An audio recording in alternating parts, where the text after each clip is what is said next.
Boa noite, meus irmãos, minhas irmãs de caminhada, de jornada. Feliz Ano Novo, 2025. Vamos entender o 2025 como um ano novo. Vamos entender como um ciclo novo das nossas existências, a fim de promovermos boas ações, desenvolvermos bons sentimentos e bons pensamentos nessa caminhada, nessa vida de labuta, dessa existência material, mas que é importante para a nossa evolução. Irá já disse toda a síntese da palestra na oração, quando ela disse evangelizar as nossas consciências. É a nossa temática de hoje, que é o autoencontro pelo Evangelho de Jesus. Quando Irá falou que seu flecha é a luz da nossa caminhada, e quem observou aqui nos slides, né? Jesus como a porta, Kardec como a chave, e seu flecha como a luz, seu flecha como servidor fiel de Jesus, ele representa as três situações. Seu flecha também é a porta, é a chave e é a luz da caminhada, sobretudo daqueles que frequentam esta casa, esse ponto de luz, que é uma escola, que é um hospital, que é a enfermaria, que é um ponto-socorro, que nos auxilia, que nos dá acolhimento, nos dá segurança mental, e aos tarefeiros, encarnados e desencarnados, que estão aqui em função do melhoramento pessoal, sobretudo espiritual. Essa temática de hoje, o autoencontro pelo Evangelho de Jesus, quando nós pensamos o Evangelho como sendo a boa nova, né? A mensagem do bem, as boas notícias, num mundo tão conturbado que nós vivemos e pelo século XXI, ainda imbuído de guerras, de conflitos, com muita fome extrema, pobreza, com muitas turbulências que a vida material nos oferece, até mesmo porque o nosso mundo ainda é um mundo de provas e expiações, e precisamos estar aqui reencarnados na condição para podermos crescer e evoluirmos. Mas devemos pensar o nosso planeta Terra, tão agredido por nós mesmos, não como uma penitenciária, nosso estado transitório aqui. Vamos entender o nosso planeta como um planeta escola. E a função dos centros espíritas e outros templos em muitas religiões tem um papel de alargar as nossas consciências, quando ela começa a tocar o nosso coração, para que possamos despertar de fato sobre o nosso papel enquanto ser humano, exercendo temporariamente a condição de encarnado, mas tendo como essência a nossa fonte espiritual divina. Por que escolher essa temática do autoencontro pelo Evangelho de Jesus? Podemos fazer algumas perguntas para reflexões iniciais. Obrigado. Ligou ao Paco?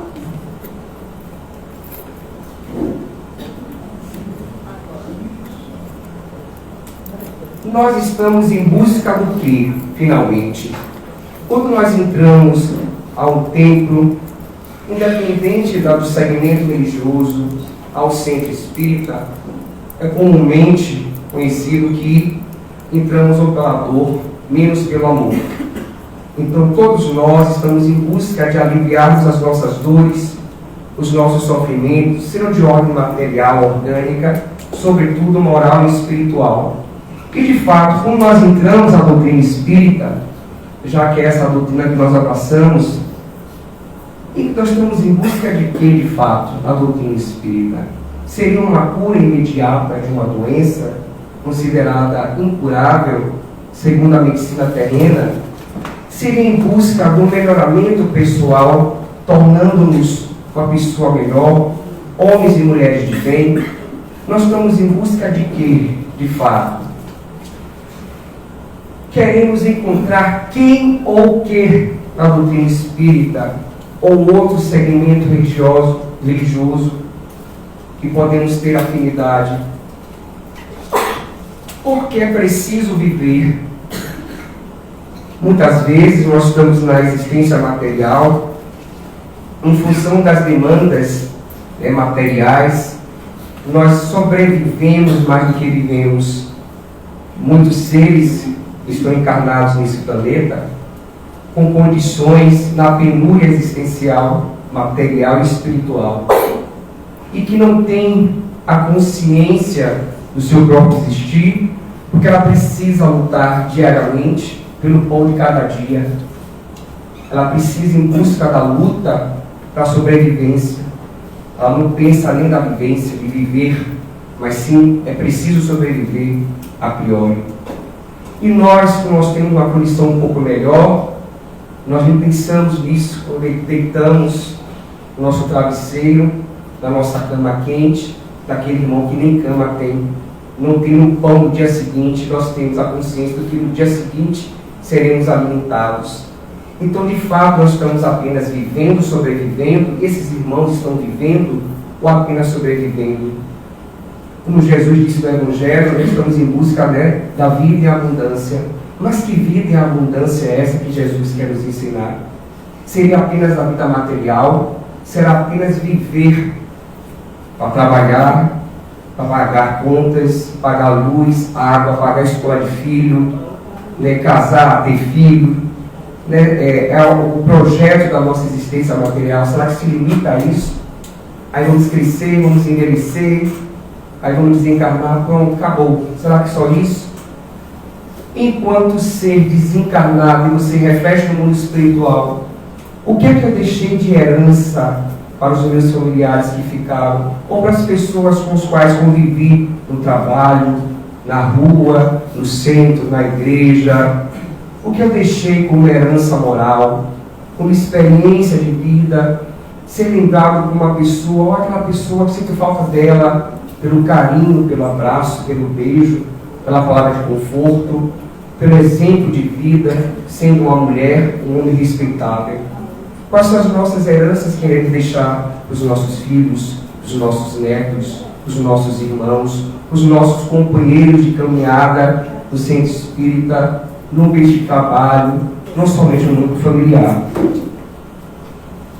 É possível o encontro consigo mesmo? Quando diz o autoencontro, eu quero encontrar quem? Como é que eu vou encontrar eu mesmo? Eu estou perdido? Por que eu quero me encontrar? Como é possível fazer esse encontro comigo mesmo? Consigo? Encontrar o que dentro de mim? Encontrar quem? Que esse eu estou em busca? Será que aquele eu apenas que é o pai de família eu estou em busca? Que é um irmão que ajuda o outro irmão? É um filho que ajuda o pai? É aquele homem ou aquela mulher que exerce um papel, um exercício profissional? Que é esse ser que nós estamos em busca, que é o mais importante, além das demandas materiais e existenciais? Quando nós falamos dessa existência plena, Jesus, em inúmeras passagens, ele faz reflexões profundas em busca do nosso ser essencial. A doutrina espírita nos esclarece que nós somos, de fato, seres espirituais imortais e que nós estamos vivendo temporariamente uma experiência transitória no corpo físico, a fim de aprendermos, de evoluirmos, tanto no campo moral como no campo intelectual, para que possamos desenvolver os nossos bens mais importantes, que são os bens espirituais. A partir do momento em que nós adentramos a doutrina espírita e começamos a refletir sobre o nosso papel de fato como seres espirituais, vivendo a condição humana, podemos pensar de fato, qual o real sentido da vida? O que é que a doutrina espírita, alicerçada nos ensinamentos de Jesus, que são ensinamentos perenes, que é a personificação plena desse amor incondicional, como ela vai nos conduzir nesta vida? A vida é difícil. Muitos de nós temos os nossos conflitos existenciais. Joana diz que são os transtornos existenciais, porque todos os nossos transtornos, inclusive financeiros, é de cunho espiritual, porque muitos dos nossos conflitos existenciais são decorrentes de más condutas precedente de encarnações pretéritas. Isso não quer dizer que todo e qualquer tipo de conflito está ligado a coisas do passado. Muitas vezes nós agravamos as nossas situações nessa existência atual, no aqui e agora, e tentamos procurar os porquês disso em outras existências, mas muitas vezes elas foram desenvolvidas nessa encarnação, no aqui e agora. Então, a proposta de Jesus no seu Evangelho, que é essa notícia da Boa Nova, é justamente desenvolver o bem proceder do ser humano para com o outro, para com o universo, para com a natureza, para com o meio ambiente. Como faz a transição do novo ano, desejando paz, harmonia, como algo exterior. Fala-se muito da transição planetária, como fosse algo afastado de nós. Mas a transição planetária, ela acontece quando existe a transição de nós mesmos. É a transformação de nós mesmos, dos homens e mulheres velhos, para atingirmos homens e mulheres novos, com novas consciências, desenvolvendo novas virtudes, em detrimento dos nossos vícios, sobretudo os morais. Por isso que Joana diz, nas suas séries psicológicas, que todo conflito existencial, como eu disse a priori, são transtornos existenciais, são transtornos de natureza psicopatológicas, que vamos levando essa bagagem que nos torna um ser inferior, um ego, em diversas encarnações, impossibilitando-nos de desenvolvermos o nosso self, o nosso eu superior, a luz, como ela diz, que todos nós somos filhos da luz do Cristo, de Deus, somos seres lucigênitos. E essa passagem é muito interessante, essa parábola que eu gosto muito, e podemos fazer diversas reflexões sobre o filho pródigo, aquele que exige dos pais, no caso do pai, apenas os seus bens materiais, e vai viver o mundo em função da vida plena material, em detrimento da vida plena espiritual. Isso não quer dizer que eu estou negando a vida material. Nós precisamos viver a vida material, porque é um instrumento que Deus nos deu para nos evoluir, para evoluirmos como seres essenciais, em espírito e em verdade. Mas precisamos também desenvolver o nosso lado espiritual, porque nós somos de fato seres espirituais, vivendo transitoriamente a matéria. Então, a que ponto, que extremo estamos vivenciando? Preciso ter equilíbrio. Eu preciso trabalhar, eu preciso comer para ter esse corpo saudável. Eu preciso trabalhar para ganhar dinheiro, para ter as contas. Vivemos num mundo ainda em que o sistema que nos governa é o capitalismo, é o dinheiro. Não são os mundos felizes que não vivem em função disso. Vive trabalhando pelo bem do próximo, vive em bem coletivo, e nós vivemos na individualidade. E Joana diz que tudo isso são heranças atávicas dos nossos primarismos, quando nós surgimos como seres simples e ignorantes e passamos durante milhares de anos experienciando vidas primitivas de formas animalescas, desenvolvendo os instintos de sobrevivência, lutando contra aquele inimigo, ou seja, o parceiro ali de caminhada que vai te ameaçar na sua segurança, na sua proteção. Animais que brigam para conquistar a fêmea, para desenvolver a sua prole. E trazemos esses resquícios animalescos na condição do reino hominal ainda. Por isso que existe um egoísmo tremendo na sociedade, que por sua vez o sistema capitalista do mundo contemporâneo, a sociedade pós-moderna, desenvolve mais ainda o individualismo. Eu preciso competir com aquele meu irmão, então para conseguir aquele emprego eu preciso competir, eu preciso me especializar para conseguir minha vaga, eu preciso passar no vestibular, é o meu concorrente, não é meu parceiro de caminhada, é o meu adversário. Então a sociedade cria toda essa conjuntura para nós competirmos uns com os outros. E onde está o Evangelho de Jesus na sociedade contemporânea? Como é possível estudarmos, conhecermos a Boa Nova do Mestre Jesus e aplicarmos a nossa vida pessoal, social, familiar? Como é que eu vou conseguir expandir isso dentro de mim para os irmãos? Será que fica confinado apenas no centro espírita, ou num templo, ou numa igreja, ou numa religião, que seja qual for, que tenta desenvolver o bem? essa passagem é muito interessante, porque é um momento em que esse filho pródigo começa a despertar para a consciência, como diz a sua mensagem, a sua prece.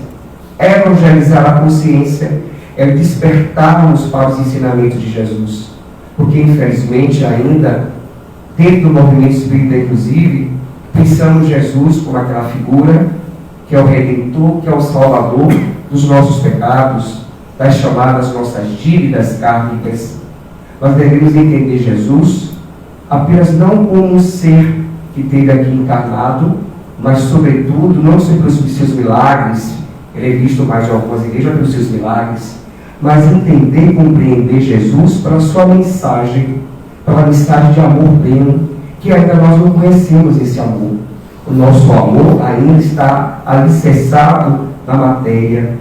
Então você está apaixonado por alguém, você faz o amor com aquela pessoa. Não é nada disso. Nós não conseguimos compreender de fato a essência do que é o amor. Porque amor não tem limites, ele é incondicional e é universal.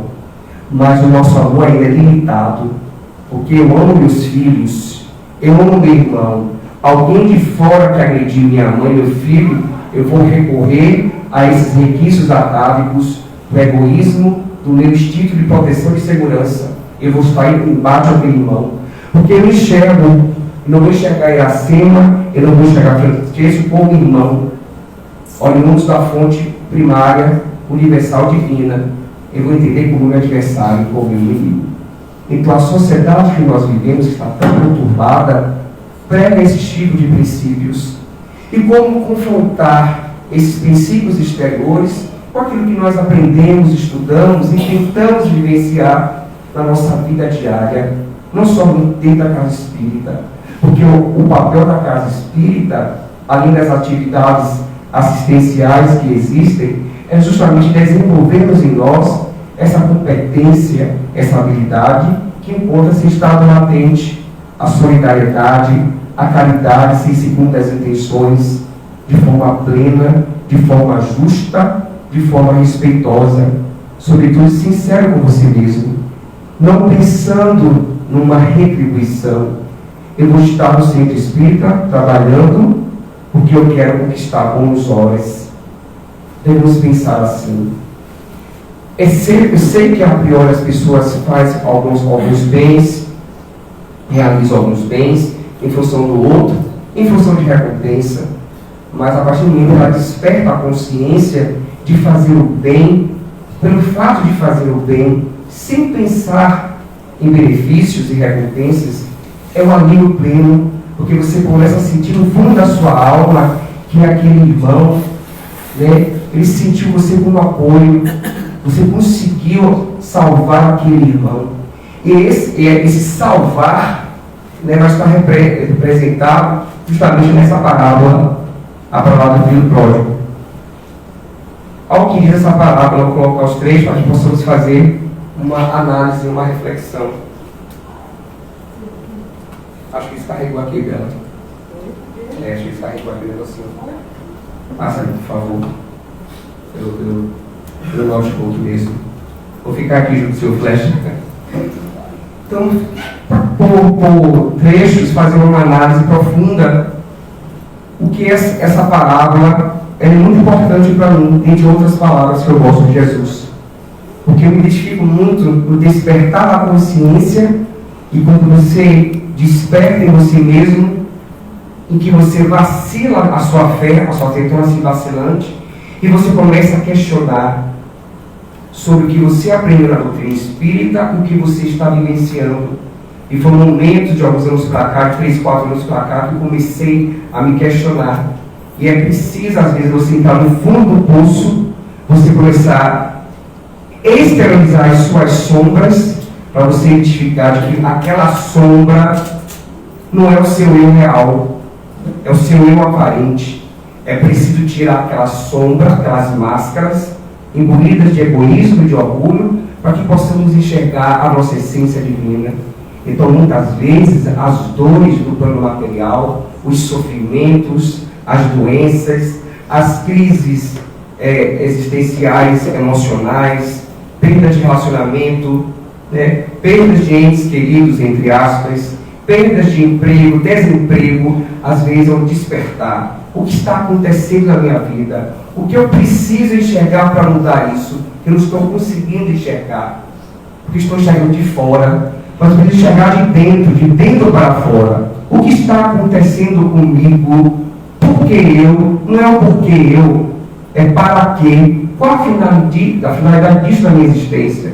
Então essa palavra trouxe muita edificação na minha vida pessoal. Olha o que ele disse.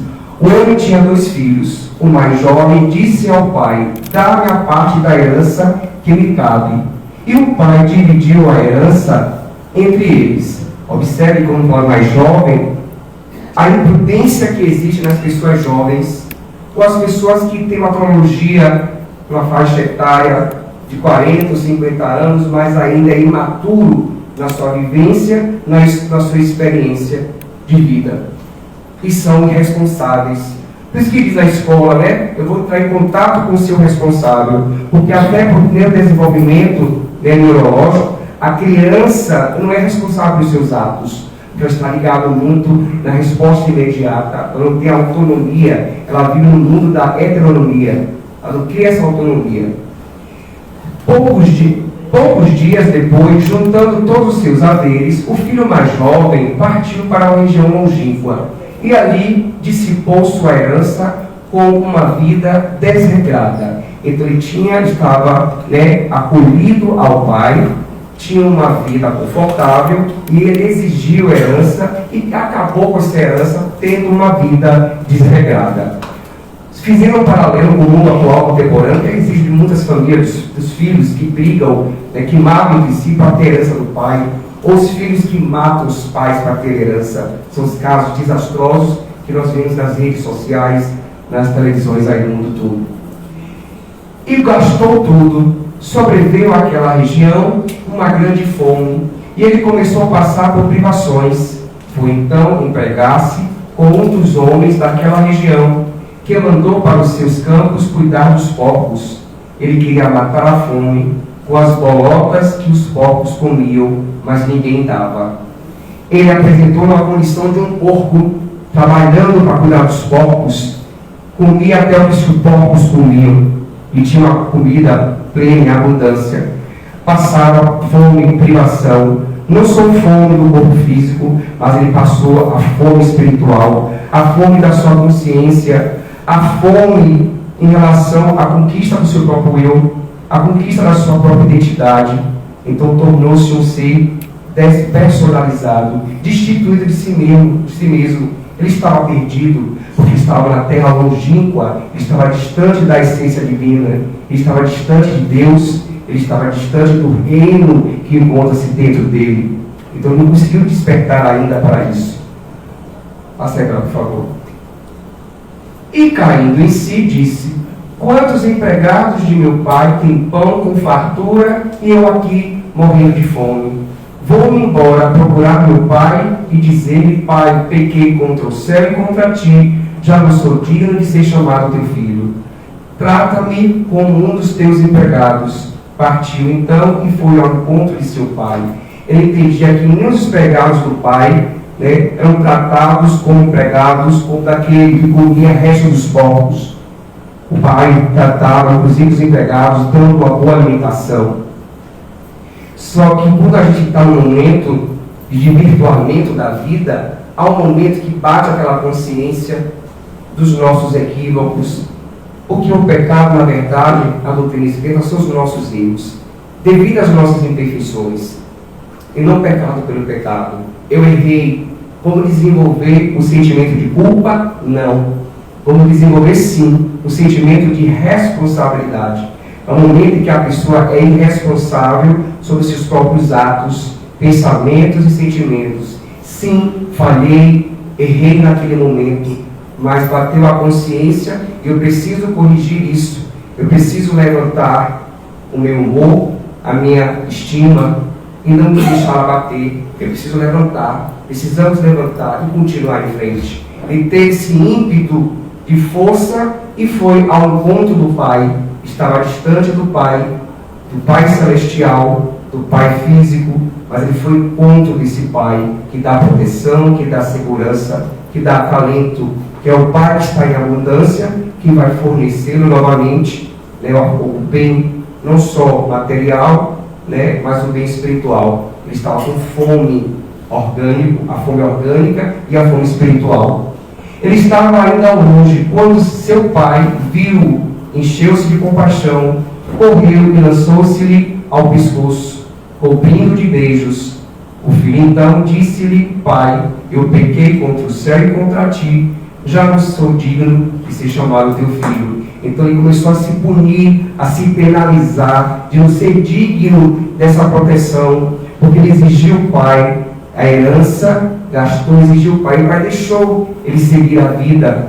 Às vezes é necessário o pai deixar o filho quebrar a cara no mundo, porque às vezes os conselhos do pai, da mãe, a criança, o adolescente ou o adulto não consegue compreender, não entende que os nossos melhores amigos, os verdadeiros, os únicos, são os nossos pais, porque eles de fato querem os nossos bens, o nosso bem, e não o que está de fora. Às vezes precisamos cair, derrapar na existência da vida material para despertar essa consciência, cair em si mesmo, como diz a minha passagem. Só que o pai não o recriminou, ele estava imbuído de compaixão. O pai aceitou de volta esse irmão que se perdeu, estava perdido de si mesmo. E ele, imbuído dessa compaixão como o Pai Celeste, que nunca nos abandona, nosso Pai Celestial, na doutrina espírita, não é um Pai vingativo, como trouxe Moisés, é um Pai de amor. Foi isso que Jesus trouxe. E Jesus chamou de Pai, porque é o elo afetivo, poderia ser mãe, apenas para representar, simbolizar o elo afetivo. Esse pai, ainda imbuído de compaixão, de empatia, acolheu novamente esse filho que estava perdido no mundo, mas perdido em si mesmo.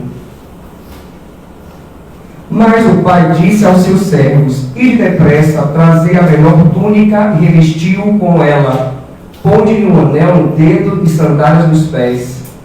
Trazei o novilho cevado e matai-o. Comamos e festejemos, pois este é meu filho, estava morto e tornou a viver. Estava perdido e foi reencontrado. E começaram a festejar. Então observe que o pai, ao chegar esse filho, começou a vesti-lo. Essa vestimenta representa a vestimenta da alma dele. Ele começou a se revestir novamente das virtudes plenas que existem em Deus, que é o reflexo dele em Deus. Nós temos em nós essa túnica de virtude plena. É preciso apenas o que? Despertar em nós o que já existe divino em nós, o nosso reino, o nosso Cristo interior. E ele conseguiu fazer isso, despertando o filho. Por outro lado, seu filho mais velho estava no campo. Quando voltava já perto de casa, ouviu músicas e danças. Chamando o servo, perguntou-lhe o que estava acontecendo. Este lhe disse: É teu irmão que voltou e teu pai matou o novilho, porque o recuperou a saúde. Recuperou a saúde não física, a saúde espiritual, a saúde mental, a saúde emocional, a saúde psicológica, a saúde do seu existir. Ele estava doente porque ele se afastou de Deus, estava doente porque ele transgrediu as leis divinas. Então ele puniu a si mesmo. Deus não castiga, são os nossos erros, os nossos equívocos que trazem como consequências efeitos destrutivos a nós mesmos e não a Deus. Mas ele despertou a consciência para voltar ao caminho do bem, para que ele possa exteriorizar essas suas virtudes, essas virtudes plenas e divinas. Mas o filho mais velho ficou enciumado. Então ele ficou com muita raiva e não queria entrar. Seu pai saiu para suplicar-lhe. Ele, porém, respondeu a seu pai: Há tantos anos que eu te sirvo e jamais transgredi um só dos teus mandamentos, e nunca me deste um cabrito para festejar com os meus amigos. Contudo, veio esse teu filho que devorou teus bens com as meretrizes, e para ele matas o novilho cevado. Mas o pai lhe disse: Filho, tu estás sempre comigo, e tudo que é meu é teu. Mas era preciso que festejássemos e nos alegrássemos, pois esse teu irmão estava morto e o tornou a viver. Estava perdido e foi reencontrado. Ele diz que jamais transgrediu as regras do Pai. Quantas vezes, de forma hipócrita, nós assimilamos de fato as leis divinas, mas vivemos de aparência em muitos segmentos religiosos, fazendo pregações no centro espírita, nos templos, nas igrejas, mas dentro de casa, os nossos, temos um comportamento completamente desvirtuoso, totalmente o contrário, é hipocrisia. Será que esse mundo estava com o Pai de fato por amor pleno, por amar o Pai, ou por interesse da herança do Pai? Observe que começou a acusar o Pai, que acolheu aquele irmão que estava perdido, estava morto, mas ele reviveu, estava perdido, mas ele achou, porque ele não achou o Pai simbolicamente na passagem da parábola, ele achou a si mesmo. Por isso que eu disse que é o autoencontro. Ele começa a encontrar dentro de si as virtudes plenas, as virtudes de Jesus, de Deus que está ali latente dele para serem manifestadas essas virtudes. Então esse encontro do Pai, simbolicamente, é um encontro consigo mesmo. Por isso que a temática é o autoencontro, porque a partir do momento que você encontra a si mesmo, percebendo como espírito imortal, como filho de Deus, como um irmão menor em relação àquele irmão pleno maior, que é o nosso Mestre Jesus, que nos dá todas as diretrizes para seguirmos a caminhada do bem, ele começou a despertar em si, mas foi o irmão suscitado de inveja, de egoísmo, não queria esse acolhimento que o Pai fez, mas ele diz que tudo que é meu é teu, tudo que é divino é nosso, porque nós somos produto do divino. Nós somos divinos, porque nós somos produto da fonte divina, dessa inteligência suprema, incognoscível, incompreensível, que não conseguimos entender. Mas podemos entender Deus através do quê? Das manifestações que existem na natureza do universo. Quando nós olhamos ao nosso corpo, estou falando neste momento, mas cada célula do meu corpo está processando nutrientes, e nós não pensamos nisso, está ali trabalhando, o coração batendo, porque essa herança nós trazemos e vamos evoluindo esse automatismo, quando surgimos como seres simples e ignorantes, e todas essas competências vamos desenvolvendo. Isso é divino, é fantástico, isso é Deus em nós. E nós não conseguimos compreender Deus, que queremos enxergar Deus de fora, como ser personificado, uma forma humana, como existem algumas doutrinas ou filosofias, mas Deus está em tudo. Deus está na existência por um todo. Deus está na mensagem de Jesus. Deus está em nós. Nós, como Espírito, como centelhas divinas, somos deuses, como diz Jesus, que podem fazer muito mais do que ele fez, como seu representante aqui na terra, como governador, como responsável para promover a transição desse mundo de provas e expiações para um mundo melhor de regeneração. Então a transição planetária se faz a partir da transição de nós mesmos, partindo daquele ser primitivo, ignorante, simples, e atingindo a condição de seres angélicos, desenvolvendo as nossas inteligências, competências e, sobretudo, a nossa moralidade. Então essa passagem do Evangelho de Lucas nos traz essa reflexão, por favor, de que, de fato, como diz Joana, durante toda a nossa existência, somos mobilizados por energias e todo o nosso existir está permeado por atos, por pensamentos e ações, sobretudo por pensamentos. Aquele que atenta à doutrina espírita percebe que o pensamento não é apenas um produto, uma secreção do cérebro, como diz a ciência materialista. O pensamento está muito além disso. Nós sabemos disso, que o pensamento é importante porque ele cria forma, ele tem cheiro, ele tem consistência. O pensamento é uma ação que eu projeto no mundo espiritual. Quando eu penso no bem, quando damos um passe pensando no bem, pedindo apoio a seu Flecha Ligeiro e toda a equipe espiritual responsável pelo magnetismo, pondo-nos né, no nosso irmão, energia de amor, de conforto, de alento, de doação. Nós estamos trabalhando com o pensamento.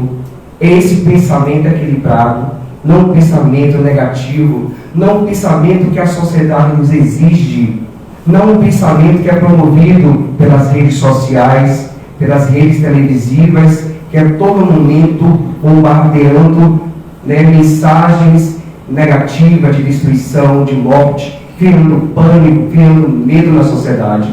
Por isso que a psicosfera do nosso planeta está em desequilíbrio, porque nós pensamos mais no mal do que no bem. Perdemos a esperança em nós mesmos, perdemos a esperança em Deus, perdemos a esperança nos mentores da casa, muitas vezes, perdemos a esperança no nosso irmão maior, que é Jesus Cristo.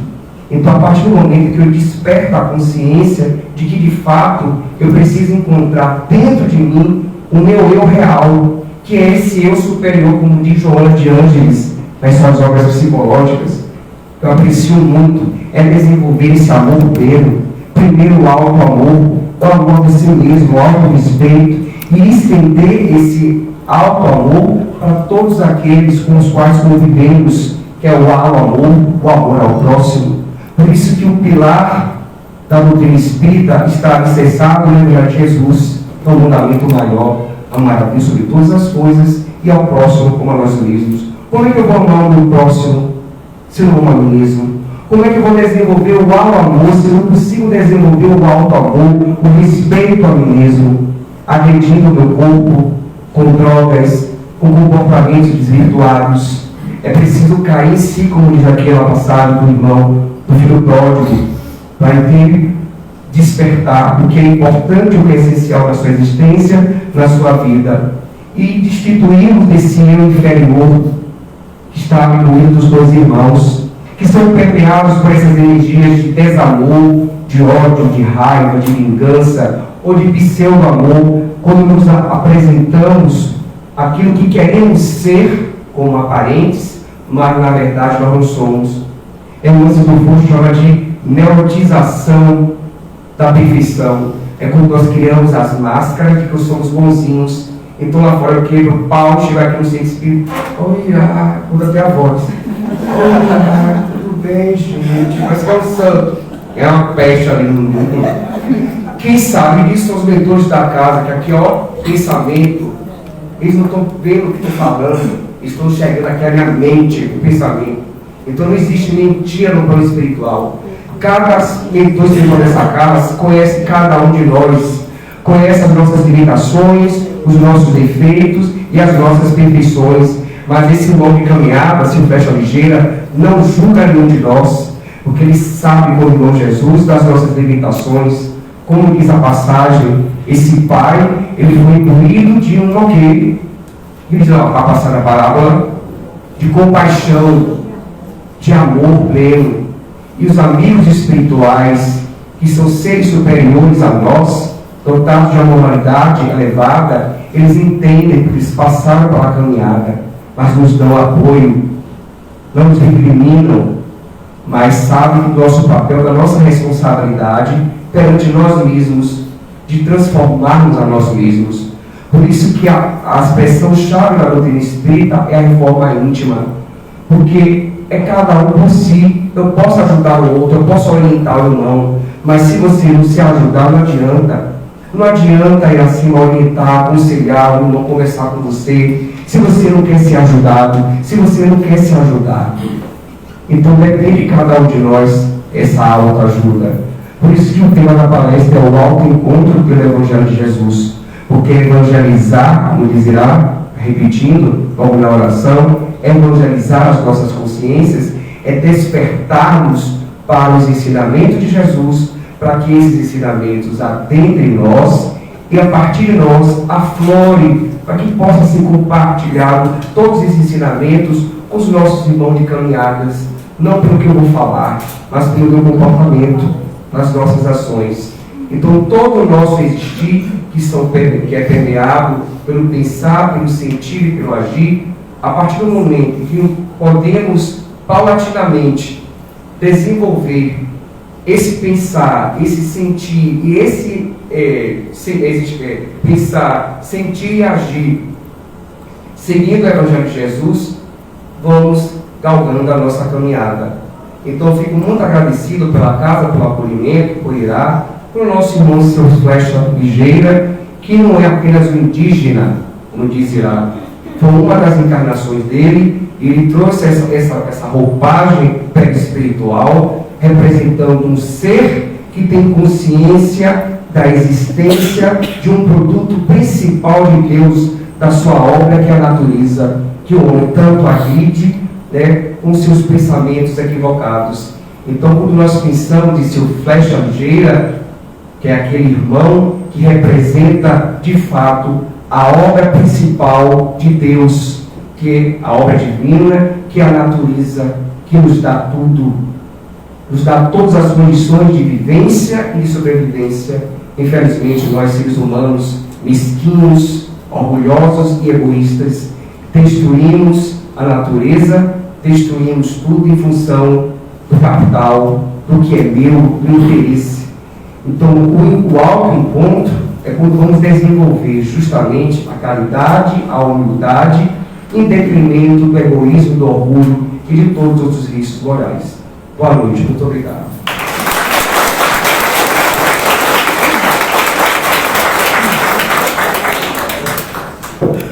Gratidão, Maria. Isso aí foi tão profundo, né? Interessante que eu não estava me tocando no título da palestra dele, e a gente casou, foi legal. Casou muito bem. E quando a gente fala de Seu Flecha, nós chamamos Seu Flecha Guerreiro da Luz, eu acredito muito. Porque ele fala assim: eu não sou um caboclo de Umbanda, porque muita gente achou ele dessa forma.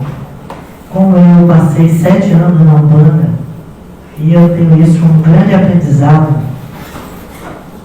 eu passei 7 anos aprendendo a doutrina espírita, porque eu nasci sensitiva. Então eu não sou sensitiva porque eu sou espírita, eu nasci. E para entender a doutrina e estar nela, eu passei 7 anos nos Deus, Cruz e Verdade, estudando. Eu gostei muito, mas depois eu fui conhecer a Umbanda esotérica. Lá se trabalhava com flores, frutas e ervas. Não era candomblé, era Umbanda esotérica. E os trabalhos eram flores, frutas e ervas. Eu aprendi muito lá. Passei 7 anos. E eu digo isso com muita alegria. Muita alegria. Eu sou feita mesmo de buri de água, buri de fogo, buri de terra. Sou feita mesmo de 7 anos. Eu acho que me prepararam para chegar aqui. E eu não tinha nenhuma intenção de sair da Umbanda. Foi quando eu saí, porque na época eu trabalhava em Camaçari, eu e meu marido, e nós tínhamos, era muito, lá não tinha horário de acabar, era um pronto-socorro espiritual. Seu Flecha, conheci, começamos a trabalhar juntos lá. E então, quando ele chegou e ele veio para cá, quando eu saí de lá, foi por um motivo que estava inviável para mim. Eu tinha que estar 5 horas da manhã, saindo do Imbuí para Camaçari. E saí de lá meia-noite, não tinha condição. Era muita imprudência minha sair daqui 5 horas da manhã com sono, meu marido dirigindo para a gente ir trabalhar em Camaçari. Então eu não tinha condição. Então eu pedi licença e eu saí. Tenho grandes amigos até hoje de lá. Foi uma casa que me ensinou muito. Eu nem sei se ainda existe, mas me ensinou, aprendi bastante, inclusive com a natureza, e trouxe muita coisa de lá para cá. E lá eu comecei a trabalhar com o Seu Flecha. Nós trabalhamos 7 anos, já tínhamos um tempo, já trabalhamos juntos na espiritualidade. E ele sempre dizia: eu não sou um caboclo de Umbanda, eu sou um guerreiro da luz. E eu acho até que ele adota essa roupagem de índio para quebrar os preconceitos. Eu não acho, eu tenho certeza. Porque quando ele me convidou para abrir essa casa, eu tinha certeza que ia ser um centro de Umbanda. Ele fez, não, vai ser uma casa kardecista. E você não vai misturar as tintas. Uma coisa é uma coisa, outra coisa é outra coisa. Eu vou fazer o quê? Eu saí da Umbanda agora, eu sei tudo de bom e de ruim. Ele fez, o que você sabe vai ficar no seu arquivo. Mas agora nós vamos estudar. Então nós começamos a estudar. E tinha um grupo de 7 espíritos que me deram, foram 5 dias. Eles chegaram assim umas 11 horas da noite.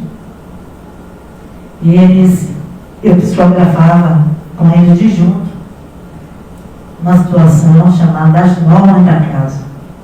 Eu não sabia nem para onde é que eu ia. Aqui era um pedacinho aqui. Ele disse, meu irmão, ele fez, nós vamos abrir uma casa, vai ser uma casa kardecista. Meu irmão, ele passou a mão na parede. E nessa hora eu vi o centro. Eu vi o data show, que naquela época nem existia ainda. Era reto projetor. Você lembra? E aí, ele disse, eu não sei nem, não tem condição. Eu falando, isso eu nunca falei em público na minha vida. Ele fez, você vai falar. Sabia que eu tinha falado um pouco. Ele fez, você vai falar. Mas não tem ninguém, esse povo vai chegar. E assim nós começamos aqui. Começamos aqui, esse ano faz 24 anos que nós estamos aqui. Essa casa, ela é espírita. Não precisa nem dizer que ela é kardecista. Que nós estudamos as obras da codificação. O único trabalho que nós temos aqui é o passe magnético. E o resto é aprendizado. Porque o grande trabalho da doutrina espírita é o autoconhecimento do ser de cada um de nós. É o que nós somos, o que estamos fazendo aqui e para onde nós vamos. É esse o grande trabalho da doutrina espírita. Não é fazer trabalho, não é. Ele acabou de falar, Jesus vai me salvar, porque não. Jesus veio aqui e fez um excelente trabalho. Ele deixou a receita do bolo. Nós não seguimos porque não queremos ainda. Nós amamos Jesus, mas não seguimos os seus passos. Senão ainda não havia tantas guerras, não é para dessa. Nós estamos aqui para amar, não para guerrear. Acaba-se todas as religiões. Fica apenas uma frase de Jesus. Amai-nos uns aos outros. Não faça o teu próximo o que não faz por ti. Nós íamos viver no paraíso. Se pudéssemos entender e colocar em prática isso. Apenas uma frase. Nós não devemos nem pensar mal do outro. Nem isso. Imagina isso. Nós chegamos aqui. Eu não sei nem porque eu estou contando essa história, mas quando nós estamos online, deve ter sentido. E quando nós estávamos aqui, era só um pedacinho aqui. E eu dizia, meu irmão, não tem ninguém. O povo vai chegar. Vai chegar de onde? Eu não tenho ninguém, não tenho dinheiro. Hoje nós temos 100 e poucos voluntários. Ah, mas fulano, pouco só que fazem alguma coisa, cada um faz o que pode. Eu não cobro nada de ninguém. Eu não chamo ninguém para estar aqui. E ninguém tem que estar. As pessoas que estão aqui estão porque querem. Eu estou porque eu quero estar. Porque esta casa me faz bem. Por isso que eu estou. É dessa forma que nós existimos há 24 anos. E os sorrisos que vocês veem aqui, os abraços são verdadeiros. Não somos assessores de Jesus ainda. Aqui não existem pessoas perfeitas. Se fôssemos perfeitos, nós estaríamos aqui. Mas para fechar, eu já tomei bastante tempo dos passos, eu quero dizer, E no primeiro ano que nós chegamos aqui, disseram, a senhora tem um centro espírita de um apartamento. Foi assim que falaram. Era só esse pedacinho. Você não sabe. Aí começou a correr, você está falando aí. O mentor, a mulher lá que diz que recebe um caboclo. E diz que é kardecista, isso pode? Aí chegou ao meu ouvido. Eu aí passei a palavra que é de direito. Ele, seu flecha de giro. Só meu irmão, a turma está discriminando a gente. Dizendo que o senhor parece como um índio, que o senhor é caboclo de banda. Ele disse assim para mim, seu Senhor, ele me chama dessa forma, seu Senhor, Divaldo Pereira Franco. Tem uma mentora chamada Joana de Anjos, que se apresenta na forma de uma freira. E ele nunca pediu para tirar o hábito. Ela poderia muito bem estar na igreja católica, mas ela escolheu Divaldo. E ele nunca pediu para tirar o hábito. Emmanuel, o mentor de Chico, se apresentava como sendo um bom humano. E ele tinha outras e várias encarnações. Até uma delas como o Padre Manuel da Nóbrega. Mas ele se aparentava, hoje ele se aparenta, dizem que ele já reencarnou, né? No final ele ia se apresentar como luz. Mas ele preferiu, a preferência dele era aparecer como Publius Lentus, né? Aquele senador romano. Foi a encarnação que mais marcou ele.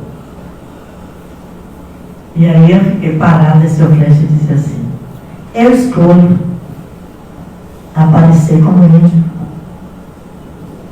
porque é essa encarnação que mais me marcou. Quem não gosta de índio não pisa para dentro. Eu recebi essas palavras há 22 anos atrás. Eu repassando. Ele disse mais ainda. O espírito, seu Senhor, ele não tem corpo. O corpo físico ele se deteriora. E o espírito veste a roupa que ele quer. Quer dizer, se apresenta da forma que ele quer se apresentar. Então foi uma grande lição para mim. E eu venho repetindo essa lição a esses anos todos que nós estamos aqui, esse ano 24. Por isso que eu estou dizendo a vocês, não é apenas um índio, é um guerreiro da luz. Que nos abençoe, Jesus. Agora vamos iniciar um momento de paz.